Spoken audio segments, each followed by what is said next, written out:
గతించిన 2 రోజులు 3వ కీర్తన మొదటి 2 చరణాలు చదువుకున్నాం. ఈ 3వ రోజు కీర్తనల గ్రంథము దావీదు రాసినటువంటి కీర్తన 3వ కీర్తన 3వ చరణాన్ని మనం చదువుకుందాం. యెహోవా, నీవే నాకు కేడెముగాను, నీవే నాకు అతిశయాస్పదముగాను, నా తల ఎత్తువాడవుగాను ఉన్నావు. దావీదు అంటున్న మాట ఏంటి అనంటే, యెహోవా నీవే నాకు కేడెముగా ఉన్నావు, నీవే నా తల ఎత్తువాడవుగా ఉన్నావు, నీవే నాకు అతిశయాస్పదముగా ఉన్నావు అని చెప్పి ఈ 3వ కీర్తన 3వ చరణంలో 3 విషయాలను మనం చదువుకుంటున్నాం. దావీదునకు దేవుడు ఎలా ఉన్నాడో తెలుసా? ఒక కేడెముగా ఉన్నాడు, ఒక అతిశయాస్పదముగా ఉన్నాడు. అమాలేకీలు వచ్చి దావీదు యొక్క ప్రజలందరి యొక్క వాళ్ళ యొక్క భార్యలను, బిడ్డలను, వాళ్ళకున్నటువంటి సమస్తాన్నంతటినీ కూడా వాళ్ళు దోచుకొని వెళ్ళిపోయినప్పుడు అక్కడున్న మనుషులు దావీదును చంపాలన్న ఉద్దేశంతో ఆ రాళ్ళు రువ్వి చంపాలన్న ఆలోచన కలిగినప్పుడు దావీదంట యెహోవాను బట్టి ధైర్యముగా ఉన్నాడని సమూయేలు మొదటి గ్రంథము 30వ అధ్యాయంలో గనక మనం చదివితే ఈ మాటలు మనం చదువుకుంటాం. అంటే దావీదునకు దేవుడు కేడెముగా ఉన్నాడు, అతిశయాస్పదముగా ఉన్నాడు, తల ఎత్తువాడవుగా ఉన్నాడు. 4వదిగా దావీదునకు దేవుడు ధైర్యముగా కూడా ఉన్నాడు. ఇన్ని విషయాలు దావీదు యొక్క జీవితంలో నుంచి మనం నేర్చుకుంటున్నాం. అయితే చదవబడిన మాటల్లో నుంచి ఒక మాట మనం ధ్యానం చేసుకుందాం. దావీదునకు దేవుడు ఒక కేడెముగా ఉన్నాడు. కేడెము అనే మాట తెలుగు మాట, ఇంగ్లీష్లో దాన్ని షీల్డ్ అని మనం చదువుతాం. అంటే ఒక ప్రొటెక్షన్ ఇచ్చేది అని అర్థం. అప్పుడప్పుడు మనం కారులో ప్రయాణం చేసినప్పుడు ఫ్రంట్ మిర్రర్ ఉంటుంది, దాన్ని గ్లాస్ అని అంటాం. దాని యొక్క ముఖ్య ఉద్దేశం ఏంటి అని అంటే దాన్ని విండ్షీల్డ్ అని పిలుస్తారు. అంటే గాలి నుంచి లోపల కూర్చున్నటువంటి మనుషులకు ఒక ప్రొటెక్షన్ ఇచ్చేది దాన్ని విండ్షీల్డ్ అని అంటారు. అంటే నా మాట మీరు అర్థం చేసుకోండి.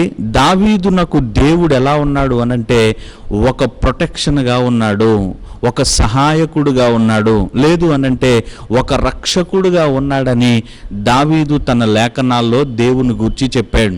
ఈ వాక్యాన్ని వింటున్నటువంటి నీ జీవితంలో మనందరికీ ఉన్నటువంటి భాగ్యం ఏంటి అనంటే దావీదునకు దేవుడు ఒక రక్షకుడుగా, ఒక కేడెముగా ఏ విధంగా అయితే ఉన్నాడో మనందరికీ కూడా దేవుడు ఒక కేడెముగా ఉన్నాడని ఈ వాక్యాన్ని బట్టి మనం ధైర్యం తెచ్చుకోగలం. లేదు అనంటే ఈ వాక్యాన్ని బట్టి మనం అర్థం చేసుకోగలుగుతున్నాం. దావీదు దగ్గర ఉన్నటువంటి మనుషులు దావీదునకు ఒక కేడెముగా లేరా అనంటే గనక ఆ మాట కూడా మనం చదువుకుంటే మొదటి దినవృత్తాంతముల గ్రంథము 12వ అధ్యాయము 8వ వచనం గనక మనం చదివితే దావీదు దగ్గర ఉన్నటువంటి మనుషులు ఎలాంటి వారో ఆ సైనికుల గురించి మనం చదువుతున్నాం. వాళ్ళందరూ కూడా గొప్ప యుద్ధ ప్రవీణులని మనం చదువుతున్నాం. అయితే ఆ మనుషులు ఏ ఒక్కరిని కూడా దావీదు ఒక కేడెముగా ఎంచుకోలేదు. అంటే ఒక రాజుగా ఉన్నటువంటి దావీదు ఆ మనుషుల్ని కేడెముగా ఎంచుకోలేదు. బైబిల్లో కొంతమంది ఉన్నారు, వాళ్ళు అధికారము కలిగిన వారు అయినప్పటికీ కూడా వాళ్ళ యొక్క అధికారాన్ని వాళ్ళు ఒక కేడెముగా ఎంచుకోలేదు. శతాధిపతి ఉన్నాడు, నా కింద 100 మంది పనిచేస్తారయ్యా, 100 మంది ఉంటారు, ఒకడు వెళ్ళమంటే వెళ్తాడు, రమ్మంటే వస్తాడు అని చెప్పాడు దేవునితో. అంటే శతాధిపతి 100 మంది మీద నాయకుడుగా ఉన్నవాడే అతని యొక్క అధికారాన్ని చూసి అతడు ఒక కేడెముగా ఎంచుకోలేదు. యాయీరు ఉన్నాడు, సమాజ మందిరానికి అధికారిగా ఉన్నాడు, ఆ అధికారాన్ని ఎప్పటికీ కూడా ఆయన ఒక కేడెముగా ఎంచుకోలేదు. కానీ ప్రభు దగ్గరికి తన కుమార్తె కొరకు వచ్చినట్టుగా బైబిల్లో మనం చదువుతున్నాం. ఈ వాక్యాన్ని వింటున్నటువంటి నీ జీవితంలో దేవుడు నీకు కేడెముగా ఉన్నాడు. నీ ఉద్యోగము కానీ, నీకున్నటువంటి పలుకుబడి కానీ, నీకున్నటువంటి ఆస్తి కానీ, నీకున్నటువంటిది ఏదైనప్పటికీ కూడా నిన్ను రక్షించేదిగా లేదు అని వాక్యంలో నుంచి మనం నేర్చుకుంటున్నాం.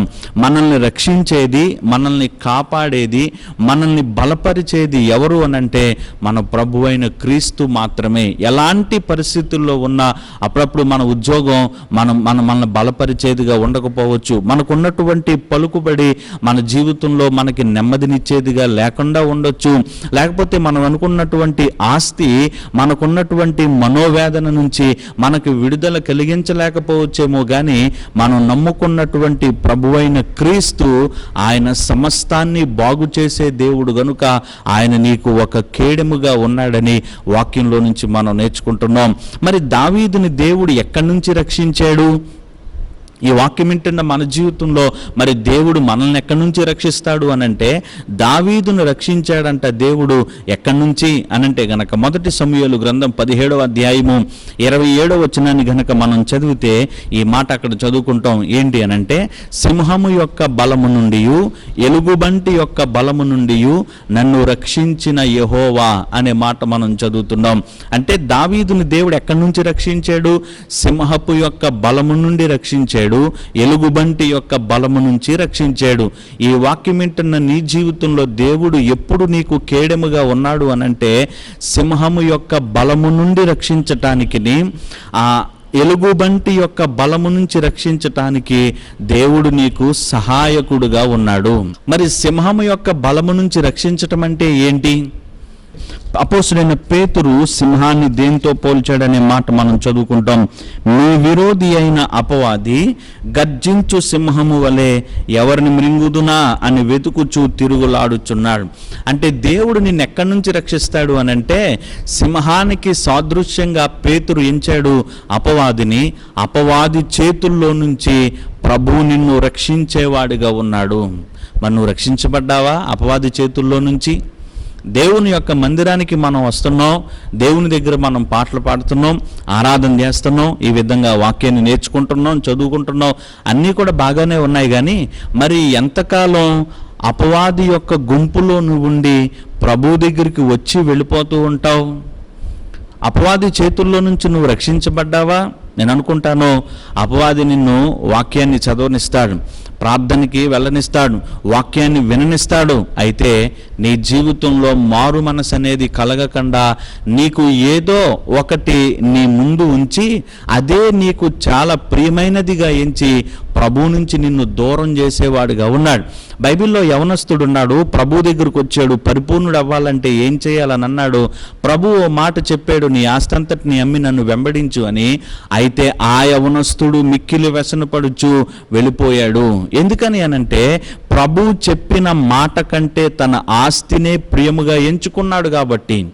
ఆదివారం రోజున లేకపోతే ఎక్కడైనా కూడికల్లోనూ ఎక్కడైనా మనం వాక్యాన్ని విన్నప్పుడు ఆ వాక్యానికి మనం ఆకర్షితులమయ్యి ఆ వాక్యం ద్వారా బలపడి ఆ వాక్య ప్రకారం జీవించాలన్న ఆలోచన కలిగినప్పుడు అపవాది ఏం చేస్తాడో తెలుసా?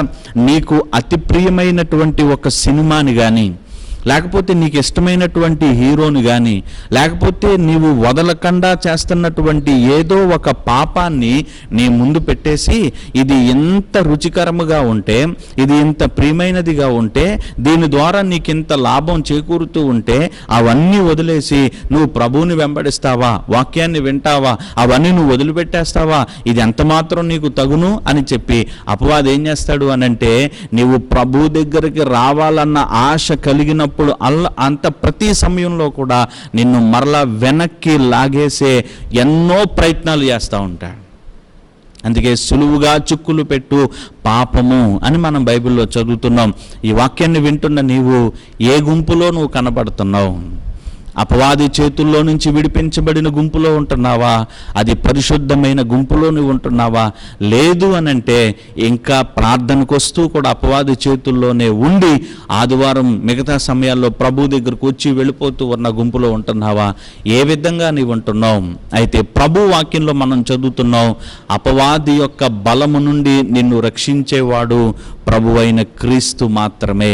ఆయనే నీ జీవితంలో నిన్ను నిలబెట్టడానికి శక్తిమంతుడు.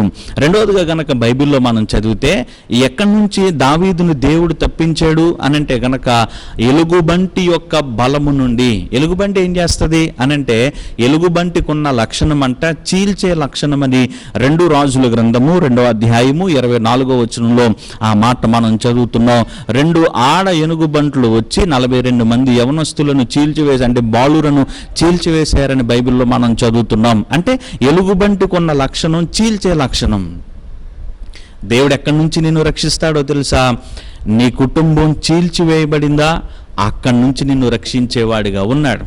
కొన్నిసార్లు మనం అనుకుంటాం, అంటే కొంతమందిని మనకి చెప్తా ఉంటారు, ఎలా అనంటే వాళ్ళ జీవితం 2గా చీలిపోయిందండి, వాళ్ళ సంసార జీవితం 2గా చీలిపోయిందండి, ఆ యవనస్తుడి జీవితం 2గా చీలిపోయిందండి, 3 ముక్కలైపోయింది ఆ కుటుంబం అని అంటూ ఉంటారు.